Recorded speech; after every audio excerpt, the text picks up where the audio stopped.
hey guys কি খবৰ আজি আপোনালোকৰ মাজলৈ এটা নতুন ভিডিঅ' লৈ আহিছোঁ যদি ভিডিঅ'টো চাই ভাল লাগে like comment share and subscribe কৰি দিব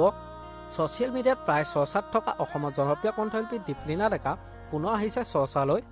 ভয়ংকৰ অত্যাচাৰৰ বলি হৈছে বুলি অভিযোগ এগৰাকী ব্যক্তি এটা মেছেজৰ জৰিয়তে এই বাৰ্তা প্ৰেৰণ কৰিছে ব্যক্তিগৰাকীয়ে কি লিখা আছে সেই বাৰ্তাটোত এগৰাকী ব্যক্তিৰ কাটৰ অনুৰোধ দীপলিনা ডেকালৈ ব্যক্তিজনে লিখিছে যে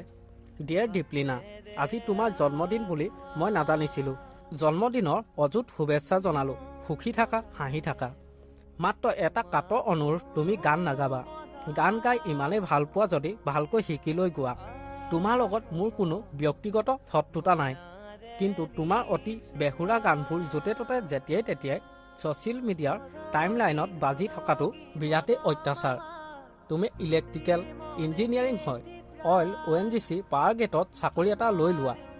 আৰু আমাক এই বেহুৰা অত্যাচাৰৰ পৰা মুক্তি দিয়া বাকী দীৰ্ঘায়ু হোৱা দিনে দিনে ধুনীয়াজনী হৈ যোৱা